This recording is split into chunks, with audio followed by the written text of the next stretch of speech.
everyone. Welcome to the Corner Blue, episode 22. I'm Hugo Alvarado, and I'm here with Andrés Rico.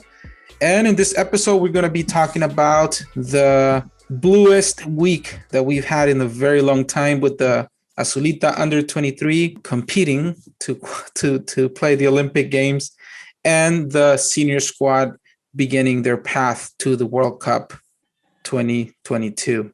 What are your thoughts, Andrés? You did it, Hugo. That was like take 5, ladies and gentlemen. It is late. It is hard sometimes to coordinate and get enough time to get this thing going. But yeah, indeed, end of the bluest month ever. What a month, man. At least it was like, it felt like 8 games within the span of 2 weeks, even though it was only 5. We wanted a little bit more, right? But all we got was 5 out. Can't complain. But I drove my wife crazy with all the games on TV and trying to get out of maybe taking the kid care of the kid as much. So I bet she's definitely glad it's over. But yes, ladies and gentlemen, the bluest month we've had in a while is over. And so are the aspirations of La Azulita, unfortunately, and also the senior squad got off to a rocky start. So we'll break that down for you guys on today's episode. So thanks for joining us once again. And as we've had to take the time to digest, kind of think about things, not take it so personally or deep down inside to the point that, the stress levels are up, the cholesterol, the blood pressure, all that stuff that you don't want to hear at the doctors goes up. We've been able to kind of let it brew, think about it a little bit, and here's our opinion basically on what was the Olympic qualifiers with La Azulita. Personally, it's sort of a disappointment that they didn't get ticket to Tokyo. It would have been amazing to see them in a competition that Salvage hasn't qualified to since 1968. So it's been a bit. The last time, they made it, my grandpa was a young blood, and he's the one that's told me about that whole team in 68, the team that ultimately qualified to 1970, the heroes, the pioneers, the OGs, right? It would have been great to see him go through, especially with, the growth that we saw each fixture, right? I think that was the main thing to take away is we've been talking about the process that it's taken to get this team even on the pitch. There were a lot of variables missing, variables that came in last minute signings in terms of the coach. We've gone through all that here. You've heard it here on the Corner Blue. We were aware of all the things that, that we're going to have to row against. But Hugo, what are the things that you took away from this performance? I think there were many positives. Obviously, I'm a positive guy. The eternal optimist. Yes. But I think, you always go into tournaments and you always hope for the best. Right? You can't go into a competition with the mindset that you're going to make it, because then there's no point in participating. I think there were many positives. I think that, as we said in the last episode, I think the team was building on a style. We started seeing more of that style that Hugo Perez wants to implement with our youth national teams. I saw a team that was proposing that try to play an attractive attacking style. Obviously, that takes a long time to put together. I think there are many things to rescue. Unfortunately, on that last game, I personally, and I think I tweeted that in the first half, I thought we had everything to score a lot of goals in that game. Unfortunately, we missed a lot of opportunities. So did Haiti. Haiti had opportunities as well. But I think it was an open game. It's a very open match. That right flank, we had a lot of spaces. Every time that the ball was given to our right winger, we ended up with an opportunity to score. There were a lot of open spaces. Unfortunately, we didn't score the goals. We didn't score the opportunities that we had, and that was that. But I'm glad to see that the Josh Perez got to score some goals. I never doubted his potential, his abilities, and I did see in the first 2 games that there was a lot of some negativity and some other people, saying, even Lisandro Paul saying things like, oh, he's nothing more than what we have here in the country. And I mean, I do believe that we have talent in the country, but I think Josh is a special player. So I'm glad to see that in the last game he got to shine. No, I agree with that aspect that he did have a great performance. There were some of those comments, but they're always going to be there. There's this like level of punditry that you see from, media figureheads or figures within domestic Salvadoran soccer that make comments like that. And I think it was his time to shine. We saw that Hugo Perez started with basically the same scheme that he started with in the second half of the match against Honduras, the one that was more, I guess, direct, the one that he was hoping to have Marquez as that reference, that 9 in the box so that they could play to him, and then have the team, the midfield prop up and be around him and give him options and try and get that attack going. But unfortunately, it seemed that Enrico wasn't having his best game. It seemed that, they studied him in that sense. And also Marquez just did not have the type of performance that, we would have liked to have seen him. It seemed like he missed goals that were easier to score than the one that he actually scored against Honduras. So he just had an off day. I remember there was one play where he was about to swing with his left, but ended up poking it away from his right before making contact. It looked like he completely missed it. Thank God for the replay. You could see why, because or else it would just look like a strike 3 right there. So they made some corrections and it all fell on Josh Perez. So that was good to see someone else step up. It would have been interesting to see Calvillo get that start. I mean, it seemed like he was progressing little by little with the minutes that he was getting. Obviously, a great offensive player and tactical player that would help on defense as well. But I think overall, yes, it's disappointing that they won 2-1 and it wasn't enough. I think it would have been great to see a bigger scoreline, even though at the end of the day, it didn't matter due to the result between Honduras and Canada, which, either way, it would have been hard because of the goal differentials, the head-to-head for the tiebreakers. But ultimately, I think I have a positive taste in my mouth or a positive feeling about this whole process, which is Fesful took a risk in doing something outside of the box, finally, with trying to find ways of, yes, scouting players abroad, but giving the coach ample time at home. Usually, I mean, it wasn't the best of preparations where it's not like they had international camps. They had that, those scrimmages against those national teams, but Hugo Perez was able to pick his team from the domestic players. And I think you could see it did not all depend on Enrico. It did not all depend on Josh Perez. And we did see some local talent emerge through that team, which is something that is vital and you'd hope would be more, en masse. Like it would be a bigger production that we get from the local league.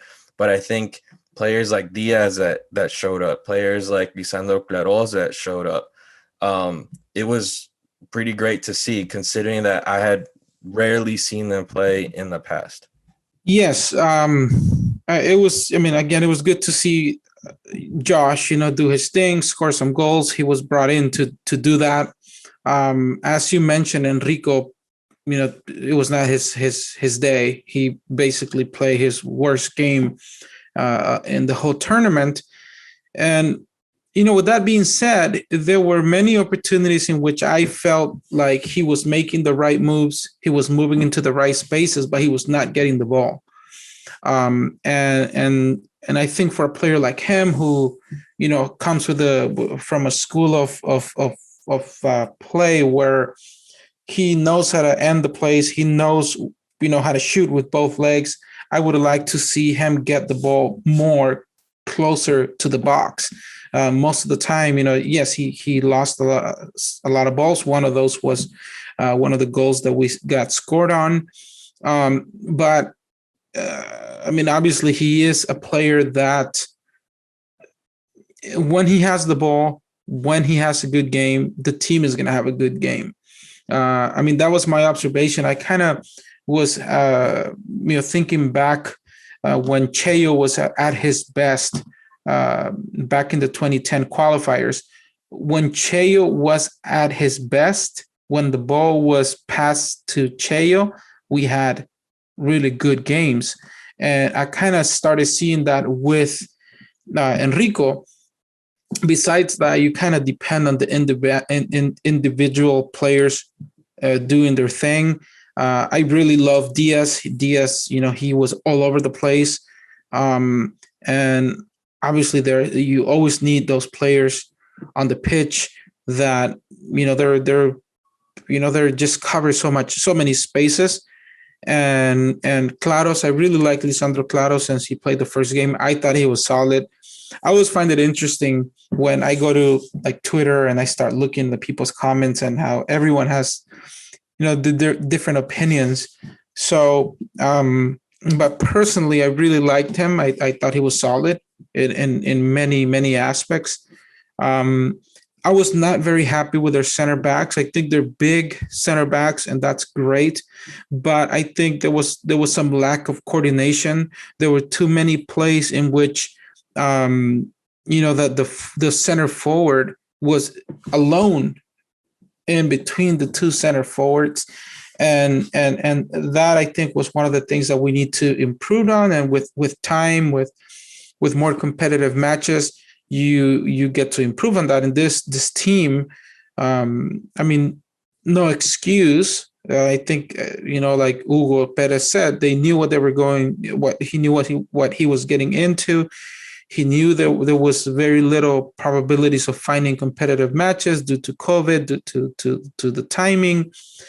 And I just wish, they had more time to play competitive matches in fields that are very similar to what they played in Mexico. And I think this team would have done better. The team has a lot of potential. And then we'll see. I mean, it's a little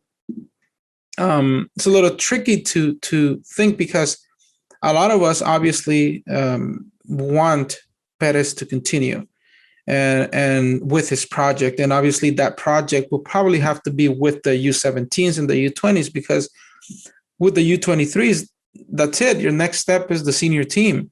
Although I believe the Santa Tecla games next year are U23s or U21s, I'm not sure. And there are a few players in this U23 who are young enough to be able to play another Olympic qualifier, and that are probably going to be part of that Juegos Centroamericanos squad for next year in Santa Tecla. Yeah, looking forward, the main thing here is, we're all aware that it's not like every single player on this roster is ultimately going to make it to the senior team. But considering the tools that were polished and shown, even though it was just a short little bit, I think it's pretty exciting to see, the possibilities when it comes to the next generational rebuild, which, ladies and gentlemen, it's closer than it is far. And I think that kind of helps us make that transition to the senior squad. You'd like to see players like Enrico, like Josh Perez, like Diaz, and obviously we have quality keepers that are in development, as was proven through this tournament. You'd want to see them, slowly break into the senior squad. But considering the latest developments from the senior team, I'd almost hope that they kind of pump the brakes on that for a little bit till things kind of stabilize, because it just seems like right now, the senior squad's gotten a lot of negative attention in terms of what happened with the 6 players that were left out of the roster. And then, situations that happened right before the trip to Curaçao in the match against Montserrat. And obviously the result itself has left the senior squad a little exposed to, not a little, very exposed to criticism from the media in El Salvador and fans. So we were going to break that down a little bit with Hugo.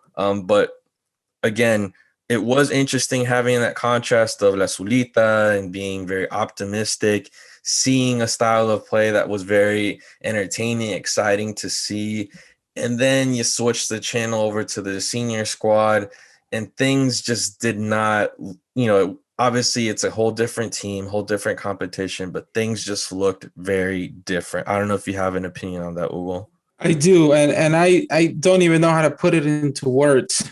It was a very, very strange sensation on Friday, in part because, there's always that sadness, regardless of, well, yeah, our chances of going to the Olympics were slim, but there's always sadness, right? So you go from having those hopes for those young players to, them being out, and then watching the senior team. It was a very, very, very strange feeling. Obviously, different energy going on. There's a lot going on with the senior team, and obviously that I think that energy is felt around the current players, and it's just very, very different vibe in both teams. And but despite that, I think, if we're going to move into the senior game, right? I thought I started watching the game a little late, probably closer to the 15-minute mark, first half. And at first, I have to say, out of the last games that I've been watching, I thought I saw some improvement. I thought I saw better movement, a lot more movement in the midfield, a lot more coordination. We were creating more opportunities. So at first, it left me with a good impression. Not amazing, but I thought there was some improvement from what I have seen so far. And in terms of players, when there's situations like the one we just had, where players for one reason or another don't go to the national team, because we've seen this, we've seen players not go because their clubs are not letting them go, and now we have this situation with the bonuses. Those are always opportunities for other players. And Mayen was the best player in that match, and he was not going to get called unless that situation happened. And so there we have a player that, in my opinion, should have been in that original call-up, and for some reason he wasn't. So he took that opportunity to prove himself and to show the coaches that he deserves to be in there. Another player that left a good impression on me was Cibrian. I must say I didn't know anything about him. He seems like a good size defender. He looked very solid. Obviously, we were playing a team that is not very, competitive, and they it's not like they were attacking a lot, but I thought he looked pretty solid. So I rescue that factor of the game. I thought Rivas did a good job. I think that Rivas has turned into a very solid, steady player in terms of his level. We're not saying that that he's this amazing player. Obviously, he needs to be surrounded by other players, get more balls. But I thought he was solid. He defended, he attacked, he rarely lost the ball. So I think he looked good tactically and created opportunities when he could. In fact, he participated in that very nice finish by Mayen. And then, the second half, we kind of, started a little bit bumpy. I was very pleased with Dustin Correa's sub. I think he came in very enchufado, like we say in Spanish. He created a lot of opportunity. He seems like he really wanted to he seemed a little more aggressive than he has been with the senior team.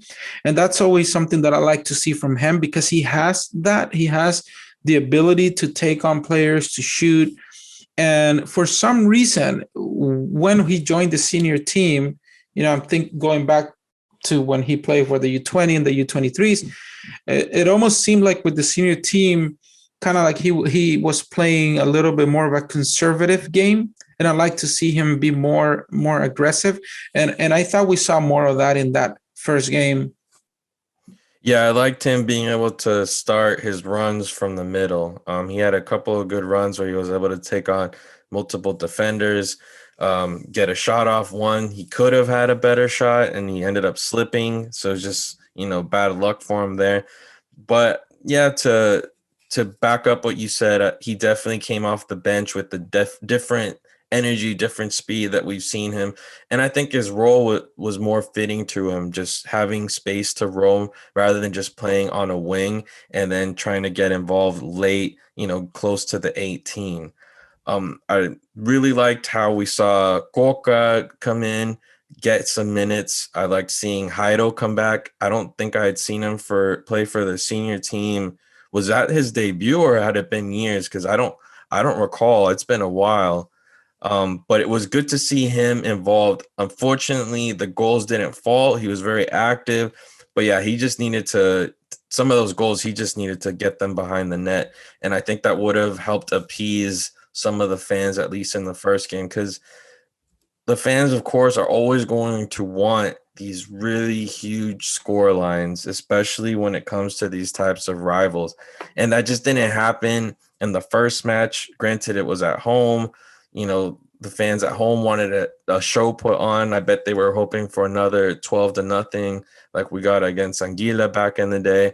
But it just didn't happen. It seemed like there was just, I wouldn't even call it lackadaisical, but there were some moments where we weren't as frontal in the first half. The second half, with the changes, I did get a sense that, the attack was more frontal, just things didn't fall into place. And I think there was also that, that mind factor that maybe it kind of got into the minds of players that since things weren't falling in and they know that the expectation from the fans is, 4 or 5-0 or more against these types of rivals, that it obviously psychologically it gets to these players, especially at home. But the first game, yes, like you said, it was a big contrast in vibe, style. I'm glad they got the win, but obviously it was dampened because of the negative result for La Solita in terms of qualifying for the next round. And Russo got a lot of minutes, one of his first starts in a while as well. He's more of a, like, I wouldn't say that he's able to like take the pauses and put the team on his back per se. He did this game, but I think he was missing that supporting cast to go down the wings.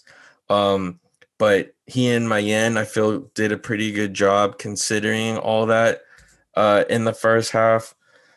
Jaime, I feel is lacking speed. He does not have the same speed or spunk that he used to, I'd say like 9 years ago, with all the expectation of him making it to the first team and playing in Rosenborg. But yeah, Jaime looked a little lackadaisical. I think in this period of his career, you'd think of maybe moving him more to the middle. But again, we have so many players that can play that cerebral role. I think more than anything, I was glad to see Mayan back in that role, because that's someone that we've missed in that role for a while. It seemed like, we're just waiting on those goals to finally cave or, pay a little more attention to him. But it was glad to see him back in the starting 11, not only against Granada, but also against Montserrat. And, now we can get into it. I think the game against Montserrat was just another one of those Caribbean nightmares that we've gotten used to seeing for like the last 8+ years, where, on paper and because of, national pride or pride in Salvadoran soccer culture, you want to be able to go to these smaller teams and just wreck and just roll them over. That did not happen.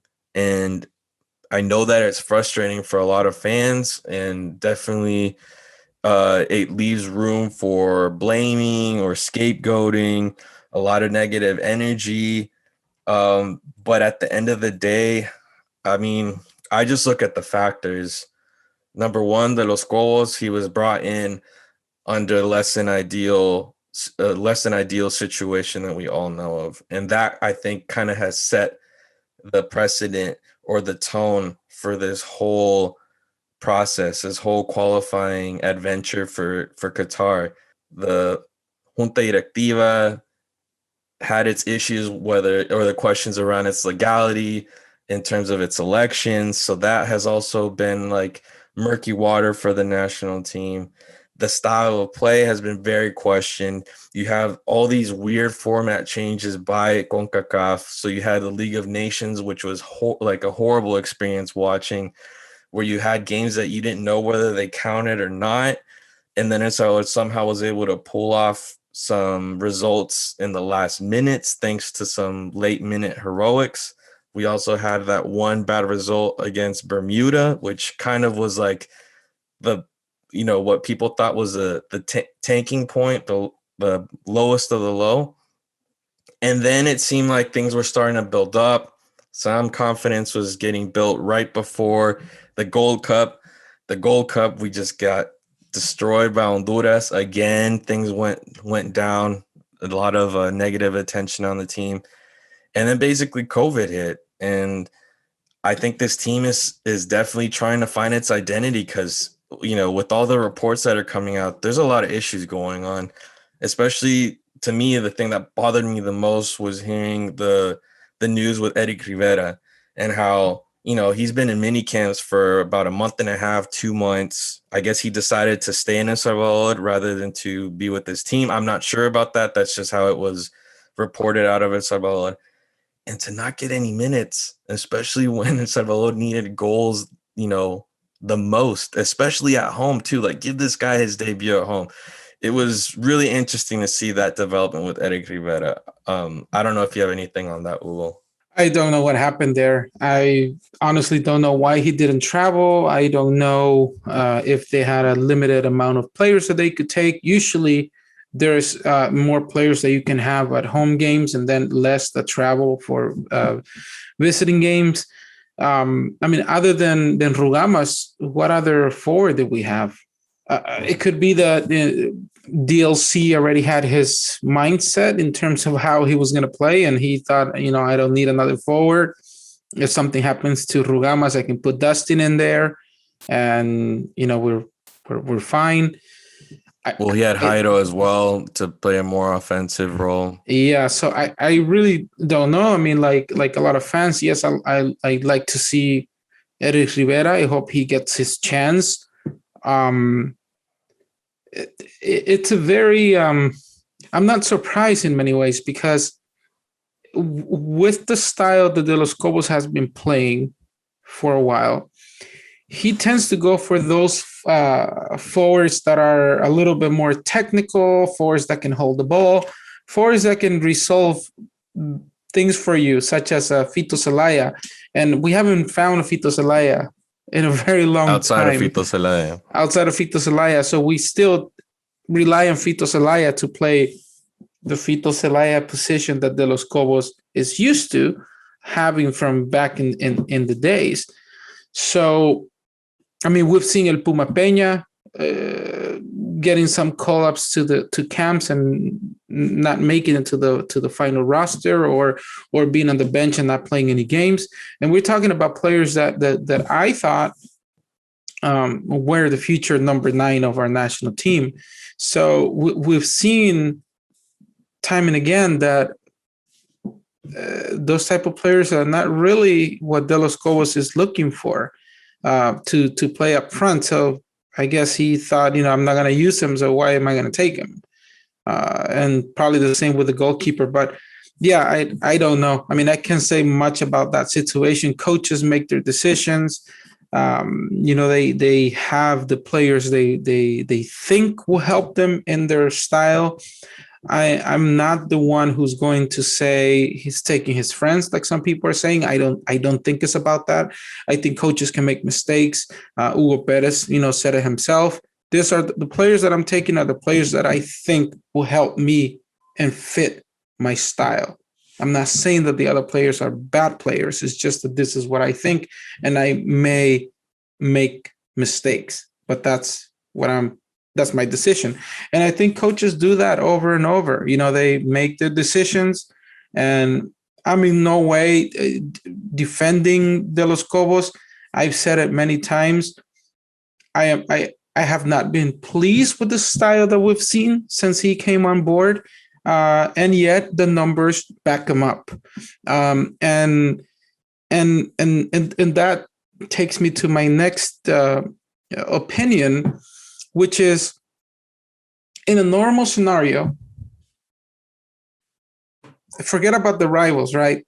But in the normal scenario, we always talk about you want to win at home, and then you want to get a point when you visit the other team. That's what we've done. So I must say I'm a little surprised when I see some fans throwing the towel when we've won at home and got a point as visiting. So But I think that's been like something that's happened throughout this whole process. Right. And to me, it's like we're not in any better or worse place than we were on Friday before we started. To me, it's like we're still in the competition. We have to get the next two results. And I in no way thought that we were going to destroy the two countries that we play so far. Now, I must say, and I will say it here, I do think that the next game against the U.S. Virgin Islands is a game that fits that criteria, where I believe that we must score at least 3 goals, but I want to say 4 or more. And I see it very doable. I didn't see that against Montserrat in no way. I mean, they are a team that has been very consistent for the past 3-4 years with their squad. They've been calling the same players over and over again. It's kind of like playing an English 5th or 6th division squad. All of their players play in the 5th and the 6th division, with the exception of the guy that scored the goal who plays in the championship. I'm not saying the English 5th and 6th division is an amazing league, but it ain't Sunday league, so yeah, it's a couple steps above. And those players, there's good players in those leagues, and they pressure us. They put a lot of pressure on top. I don't know if it was the angle of the camera, Andres. I was sharing this with you earlier, but it seemed like the field was very small and it looked very choppy because neither team could really play. It was like all the game was happening in the midfield and nobody seemed to get control of the game. And it was just a nasty game. I really didn't enjoy the game at all. I didn't see any spaces. Nobody created opportunities. And unfortunately, I was wishing in the first half that we could score another goal, because goals like the one we got scored on, or maybe a long range shot from those Caribbean teams, always hurt us. Historically, they always have. Yeah, I remember there was one moment in the match where I counted almost like 6 headers back and forth where it looked like a ping pong match before the ball settled in. I think, playing on a pitch like that, the ball bounces a lot more. It's harder to control. It's different from what most of the players are used to. Obviously, I'm not saying that as an excuse. I'm saying it as a factor. I'm not here to defend anybody. I mean, as a fan, it is frustrating to see the style. The results, I think pride-wise, I think that's why people are pissed off, is that pride of thinking, oh yeah, blowouts on paper. But beyond that, Dustin had that one shot that went off the crossbar, and you have to realize the psychological factor of, you're playing a rival like that. It seems like this team tends to basically level, not up, but kind of down or adjust to the rival that they have in front of them. And that's something that I wish would change. I wish that El Salvador would level up no matter who's on the pitch, because like we were talking with Gerson when he was on here, he said, le ponemos al tiro, and they know it, le ponemos al tiro a los gringos, los mexicanos, los ticos. Like, those are games where you're going to see in the Salvador team that is at its best, because the rival that they have in front calls for it.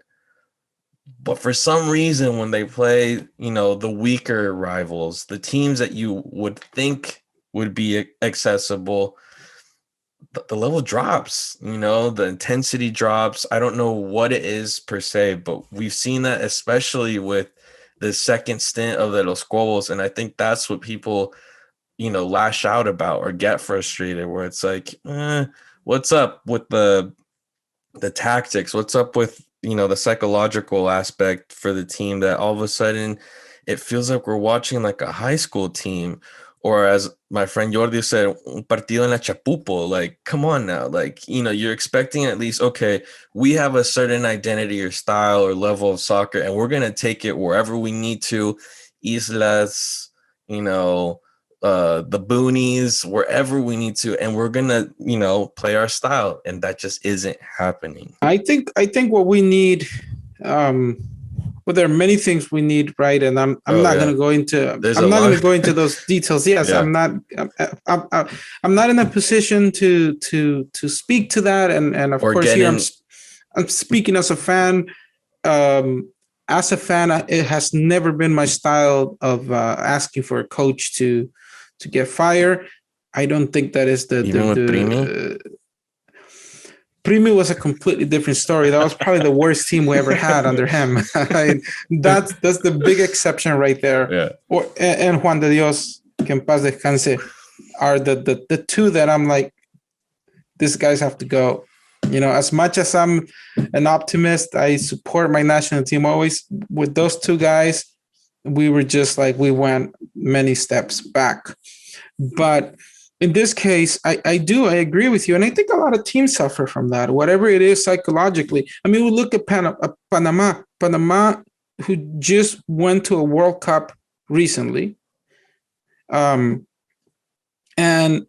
they were barely able to win last minute against an island. So it's not just happening to us. And again, it's not, a lot of people may see it as an excuse, but we have to see, we have to look at all the factors. Obviously, we don't like the way we're playing, and that's clear, and I think we all agree on that. But saying or thinking that we're going to go and play those islands and destroy them, it's unlikely. However, I do think that we are going to do that against the U.S. Virgin Islands. You heard it here, ladies and gentlemen. I mean, one, because we need to. That's one. And number two, I think that that's a team that does fit the criteria of an amateur team that we can get out there with the mentality of, hey, look, we're going to disrespect this team as much as we can. And I'm not saying it in a bad way. I'm saying this because when we beat Anguilla 12-0 or 11-0, whatever that was, 12, people were saying, oh, they shouldn't even celebrate the games, the goals after like the seventh goal. And El Carrito Maña, was there doing his thing. To me, it's like a goal is a goal. You celebrate it. It doesn't matter. So I think right now we're in desperate need of that type of disrespect against a team that is inferior. And again, with all due respect to all the teams, I'm saying I didn't think Montserrat fit that criteria. We were going to struggle. We've been struggling against them. But the U.S. Virgin Islands, I mean, they get a team together for these competitions. And we have to go for 5 or more goals, because that's going to make a difference. And I think at home, we're going to end up with Antigua and Barbuda, and we're going to win. I mean, so again, I'm being optimistic, but I'm also looking at the current situation. We are not out.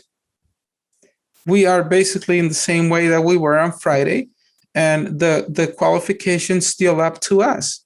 To me, there's no reason to be panicking, other than, hey, we are not pleased with the way the team has played in terms of the style. But we won at home, and we got a point. We almost got 3 points as a visitor. And I feel like there's this general thing and again, I mean, this might sound like defending. Yes, I'm not very happy with the way we play, but there is this general thing with Salvadorian fans where if we beat Granada 1-0 or 2-0, que era Granada. 2-0 a Granada nada más. Then we scored 10 goals against Granada.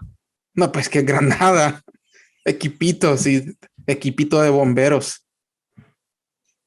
Yep. And then we lose against them. It's like, oh, we lost against Granada. So it's like, no matter what, we never give credit to our team, no matter what. And I think at the end of the day, in soccer, what you want is the points, and at least that, right? I mean, I'd rather get the points now and build momentum and get to the octagonal and have that momentum that we got back in 2009 after beating Panama, because we were not doing that well before that Panama game. We were not.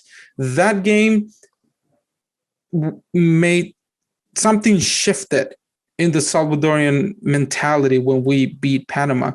And I'm still hopeful that we're going to get to that point again. And it might be the game against Trinidad or we don't know yet because Trinidad is in second place right now. But I think we're still in. It's up to us. I don't know, Andres, if you think that we should see new faces or for the next round in June. What are your thoughts about that? Well, really briefly, yeah. Right now in Trinidad and Tobago's group, they have 4 points, and St. Kitts and Nevis has 6. So imagine how things are in Trinidad. Like, they're actually in second place and behind and got to play catch up. We're right there. It's just a matter of a goal differential. So that shows you the difference where how bad things could be. Or imagine if the 6 players from Alianza that were left out would have played and the results would have been similar. And I am thoroughly convinced that it's very probable that that would have happened. I don't think these last 2 results merit starting over or rebuilding the squad. I think it was just, a forced casting for players. And that's why I was frustrated that Eric Rivera wasn't given any minutes, because you have him in country, you might as well use him. Even if it's like 10, 15 minutes in that first match against Granada, use him. Like, he was the one productive 9 that we had outside of El Salvador for all of 2020, right? And in a competitive league. The guy has been wanting to play for La Selecta. He's hungry to show himself wearing that blue kit. Give him that chance. That was the ideal opportunity for it, especially when, our goal quota is so low. So that was the main frustrating thing for me, is I was hoping that, okay, if he's going to do that casting, right, if he's going to bring back Mayen, which was, a sigh of relief for myself. If he's going to bring Dostin, throw Rivera in there, give him some minutes. The guys worked for it. So that was the only thing that was frustrating. In terms of bringing in the younger guys and starting to cherry pick from the U23s, I don't know if the environment right now is ideal for that, because the culture needs to change with the senior squad. What worries me more than, tying last minute with Montserrat in the boonies in Curaçao is the culture. Right now, something's up with that team. Something's up with the federation. Something's up with the team and the players themselves, the squad.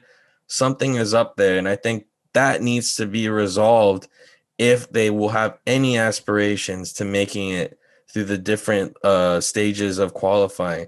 If that doesn't get solved, ladies and gentlemen, we have no reason to be expecting anything from this squad, because obviously the in-house stuff is getting out in the public, and what's going on behind the scenes does not seem really good at all. So I think, more than seeing who to bring in or a clean slate or rebuilding at this point, things need to get figured out in terms of the harmony with the team and the coaching staff and also the federation. I mean, if anything, the Azulita was kind of like a good PR move for La FESFUT, considering how all the other competitions, they seem to be scraping by. Public opinion on La FESFUT is what has been, super low.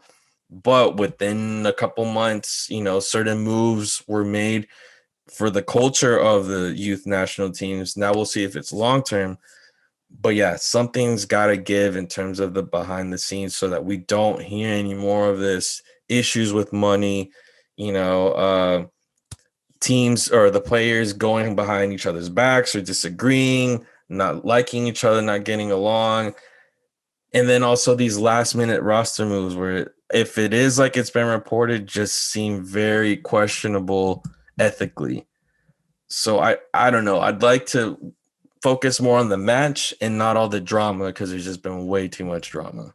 And there you have it. That was episode 22 of the Corner Blue, wrapping up this crazy two past weeks. Like, regardless, it was a lot of fun. But again, as we've mentioned time and time after, being a fan of La Selecta and the youth teams, it does take something out of you, but you have to have thick skin for it. You're not always going to get the glory, the great results, but nonetheless, didn't you have fun those 3 matches for La Solita? Didn't you have fun being able to find and watch La Mayor on TV without having to pirate any signal? So as a fan, yes, the results maybe not the ideal, but it was great to have that hope and dream with La Solita and see that progress and hope that the culture stays with, if Hugo Perez decides to stay long term or La FESFUT decides to have him stay long term.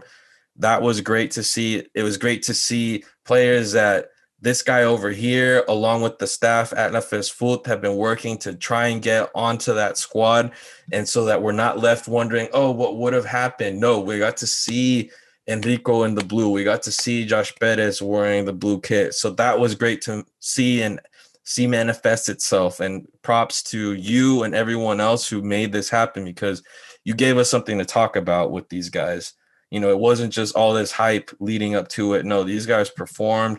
And, I can only wait to see what other prospects or other players might be able to join youth teams and the senior squad moving along, not only foreign based, but also domestically. Okay. So, and that's it. That's it. That's it. And in the meantime, I think we'll try and reach out to players. I think Hugo Perez might be back in the Bay Area sometime soon, so I'll reach out to him, see if we can kind of go over what the process was and what what his hopes are for the future, and just kind of break down things as we move forward. Because the next match date for La Sur will not be until June 5th against Virgin Islands, and according to Don Hugo Alvarado, it must be a blowout. So you heard it here from him. It will be. See, it will be.